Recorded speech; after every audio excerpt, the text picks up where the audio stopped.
Hey guys, it's SD, your host of the Life Fix Relationship podcast, where people with all sorts of backgrounds, challenges, and life experience show us how they make their relationship extraordinary.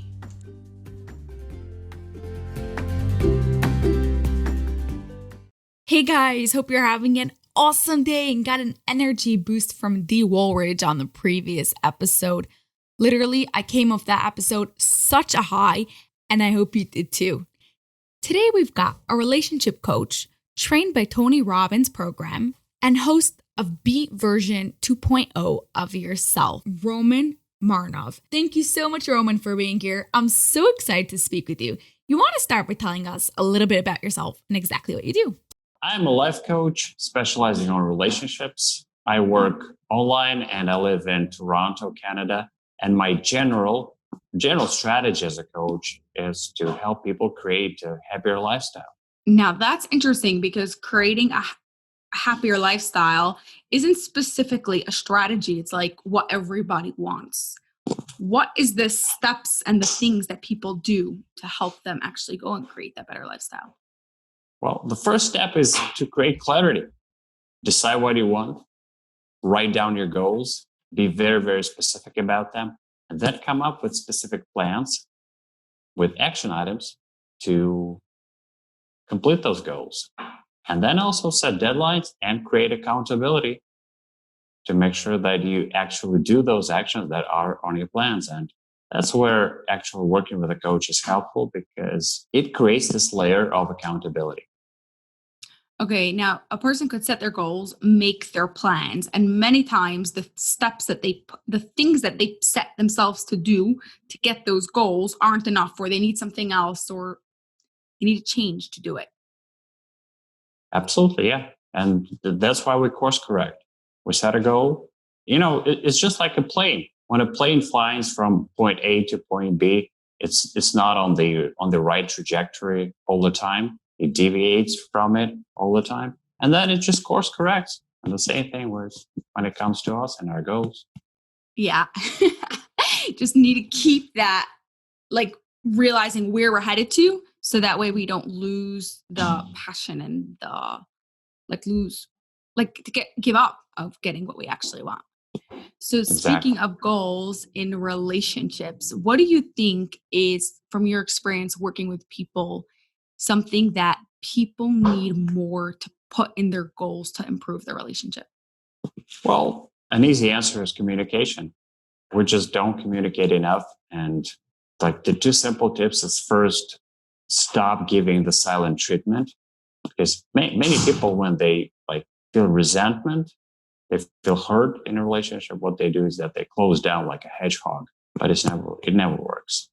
And the second point is talk more to each other. Give each other 100% presence and attention. And a very good thing to do is to create this ritual of having a 30-minute conversation each day, and make sure that you go deep into deep topics, so they go beyond just household items and how was your day, how was my day, etc. So is there a specific type of questions or specific ways that people should do it so it doesn't get just spoken about, like who's going to go to the grocery store tomorrow? Yeah, sure. You need to ask really high quality questions that are not general, but very specific. So like, what's been bothering you today?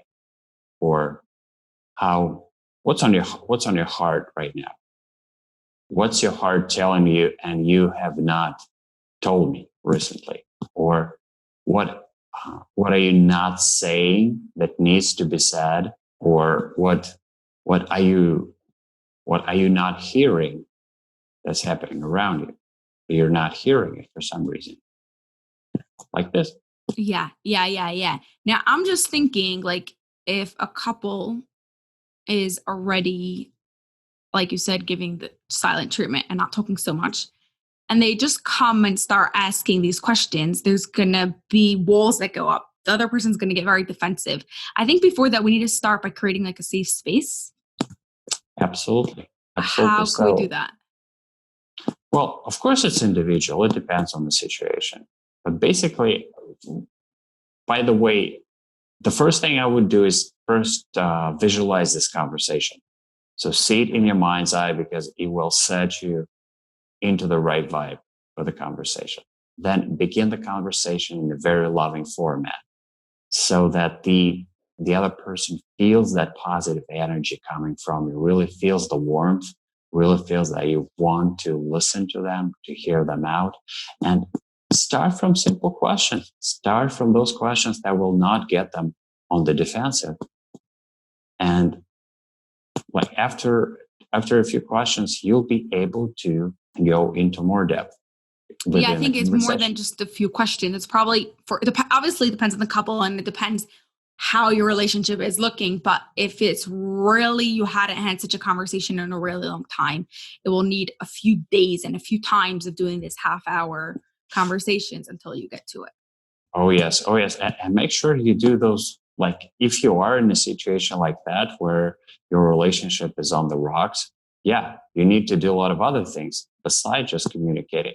You need to especially make your partner feel significant by praising them and asking them for their opinion and like listening very attentively to them. This is what I call extreme listening, like being very present in the situation and, just exuding love all the time, like finding all those different situations where you can actually give love, a lot of love, so that the other person feels safe. And yeah, this steps also will create that space, safe space.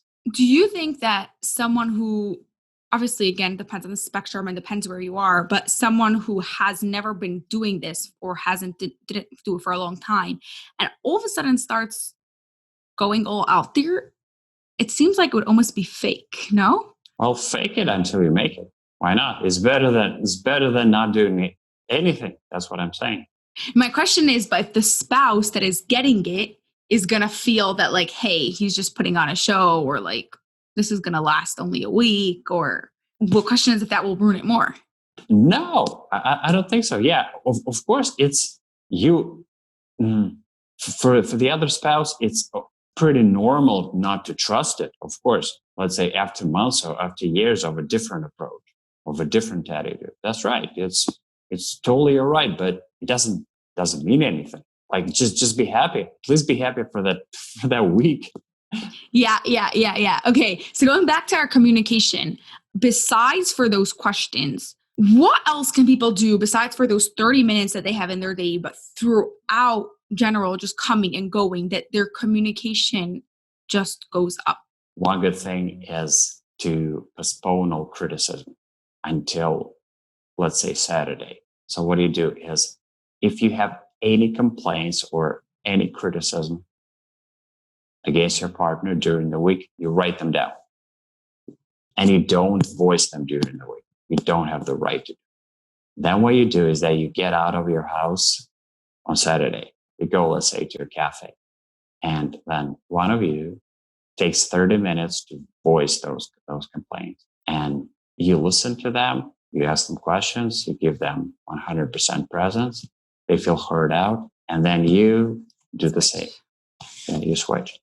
And this creates like this very like calm atmosphere at the house where there is no criticism during the week. And that makes things go so much smoother. And when you actually sit down on Saturday to discuss these things, you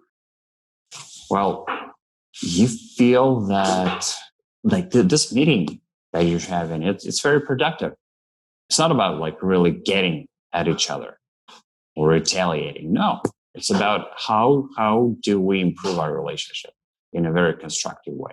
I like that so much. It makes your home also a very safe place and a place like it's just good vibes. And then when we want to criticize, we know we're going to like this cafe or a park or something. And now we're focused, like you said, it's not to like go harm the other person, but rather to go and bring your relationship up. That's incredible. Now, what happens if the person asks you something to do that is like really hard for you or you don't really want to do, but it's better for the relationship if you do it? How could you make sure you're keeping to your boundaries, and at the same time making sure you're helping the partner and supporting the relationship? That's a great question, but there is no general answer to it, because like relationships are about this very, very, careful balance between setting your boundaries and loving the other person unconditionally. And like it's your goal in a relationship to strike that balance. So answering this question is like as a general question is really impossible. I run as a coach. I run into this all the time. People ask me like this general question, but then I tell them, look, we need to go into specifics and judge each situation. Okay, so obviously we can't give an answer because everyone's answer is unique, but is there something, maybe an example of a client that happened or something that happens really often, that just so we have some sort of answer to this question so we could move on from it? Well, let me give you this example. So just had a conversation with a client yesterday, and she started to date a guy, but that she doesn't like the relationship in the sense that she wants more attention from him. And he's not giving her that attention, but she likes sex with him. She likes like the way that he's masculine, but she wants more attention. And so her question to me was, so what should I do? Can I let him know that I want more attention? Can I set this boundary? Because this is important for me. So in her situation, the answer is I recommended her to, yes, set this boundary, especially because it's like the early stages of the relationship. You need to explain what you want. Yeah, I think that's more from the other side. Like I would want to hear what the guy has to say, because I think no matter what, you have to express what you need, express what you want, and then together with your partner, work it out. So she has to go and tell him she wants more attention from him. Now he has to decide, can I do this? I want this relationship to work. What can I do to make it work? And maybe that's just beyond me and I can't do that. So my question is really for the other side. What should he do in this situation? Well, yeah. So that's my answer. That's what I'm talking about. It's up to him to decide. It's okay. As coaches, we can make that decision for him. So what's more important for him?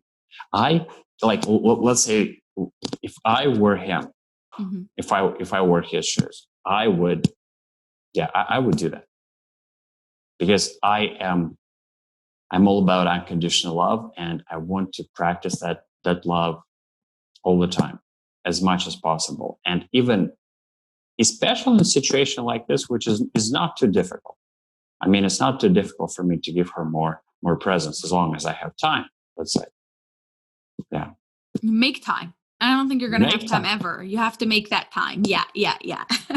That's a good okay, now that one's like a really easier one, but I guess that goes to everything else, because I was like thinking more specifics. Like if, let's say, your partner wants you to do something that is really hard for you to do. Time, I think everyone is going to want, and it's just like a general relationship thing that you have to figure out. Are you doing it over your work, or you're like, that's just something you have to do. But like more specific way of doing certain errands or doing certain things or coming to certain parties, and for you don't feel you want to do that, then I guess again you have to go and figure out how much is this important to the relationship and how much it's important to you. Yeah.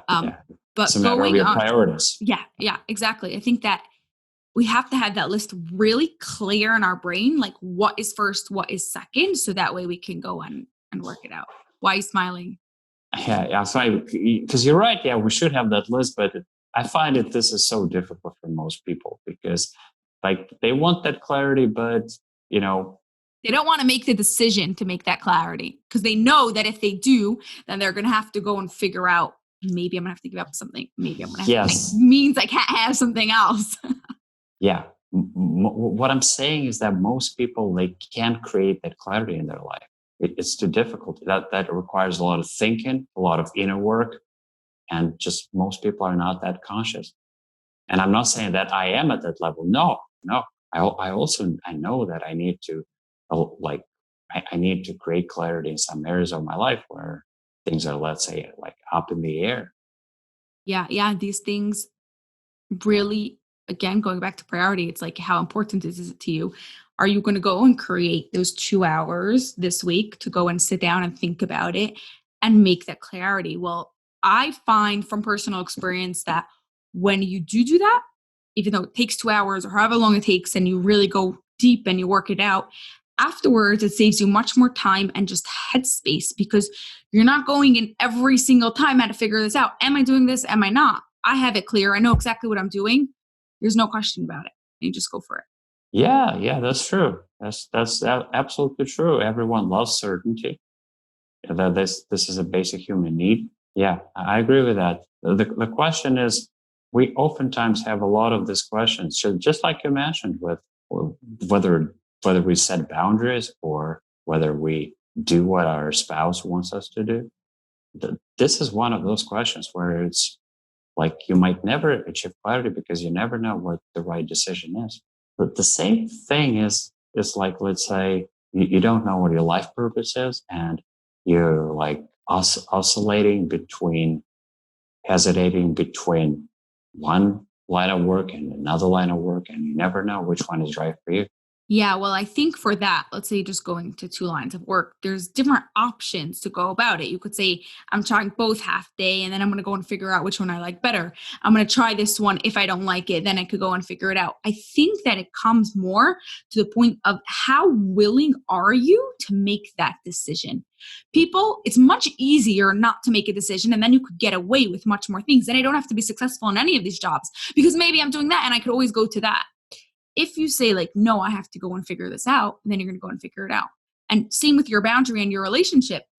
How important is this specific thing for you? And how important is your relationship? And which one are you going to do? Not to do something that is going to make you feel uncomfortable and afterwards you don't want to do it. But at the same time, you want your relationship. So it's your choice. Make that decision. Yes.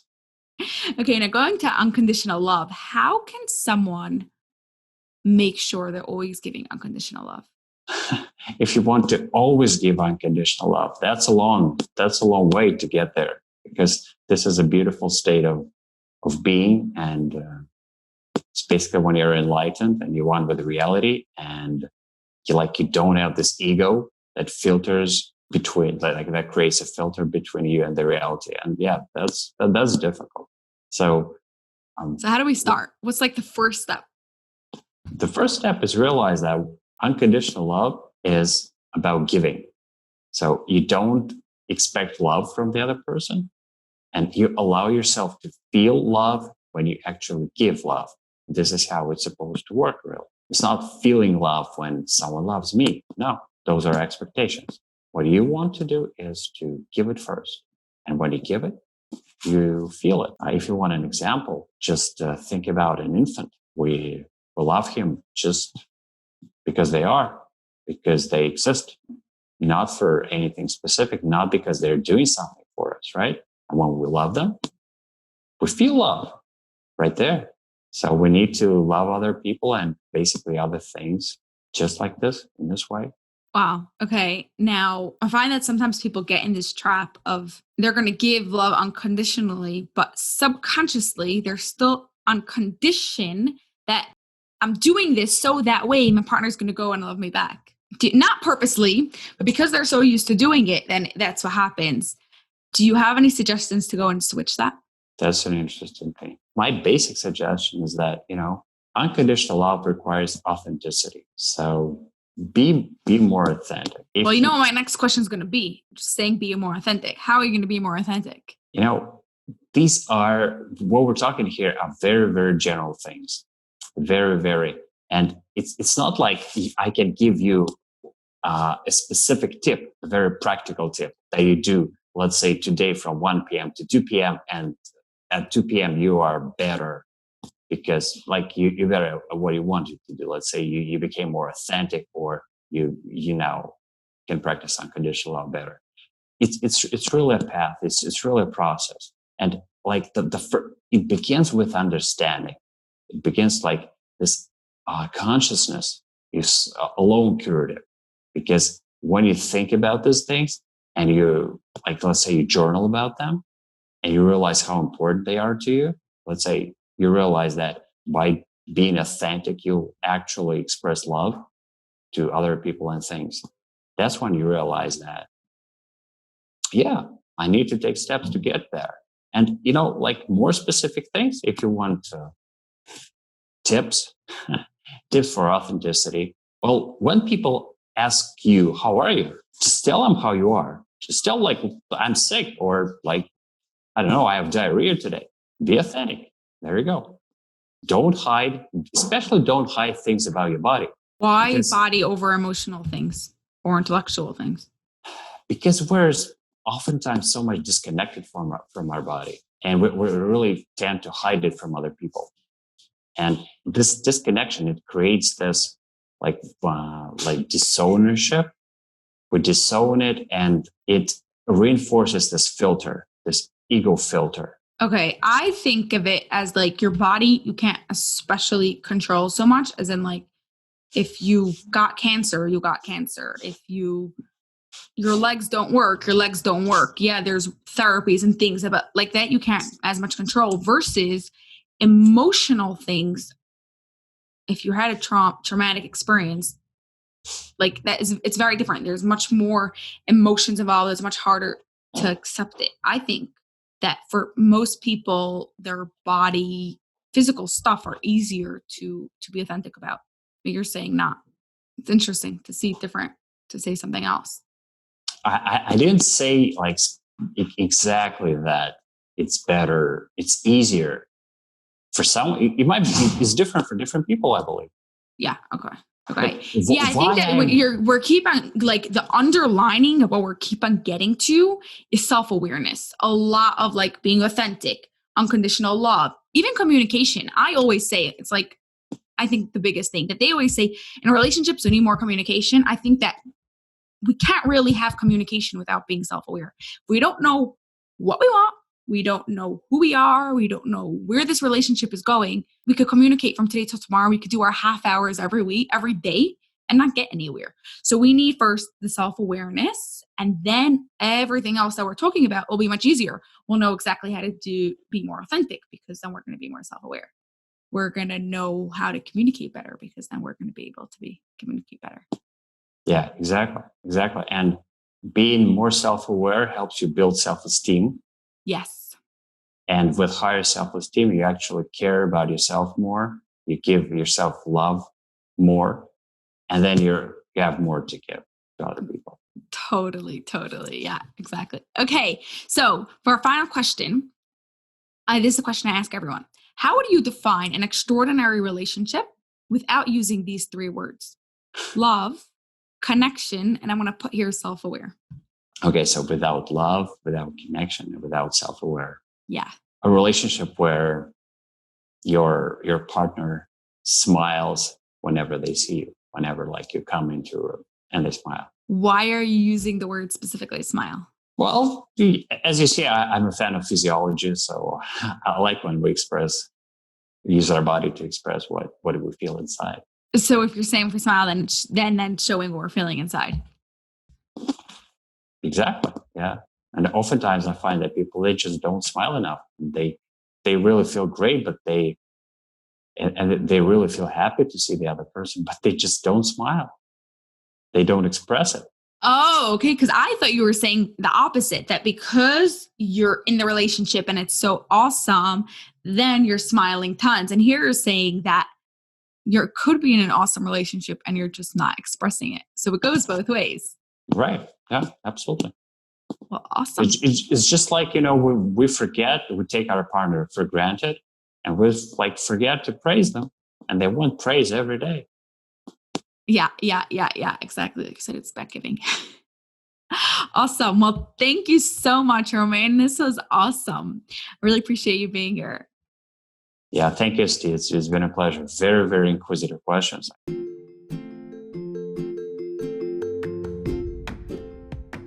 Did you enjoy that episode? Could you do me a personal favor and subscribe and leave a review? It would mean a lot to me. Thank you so much and have an awesome day.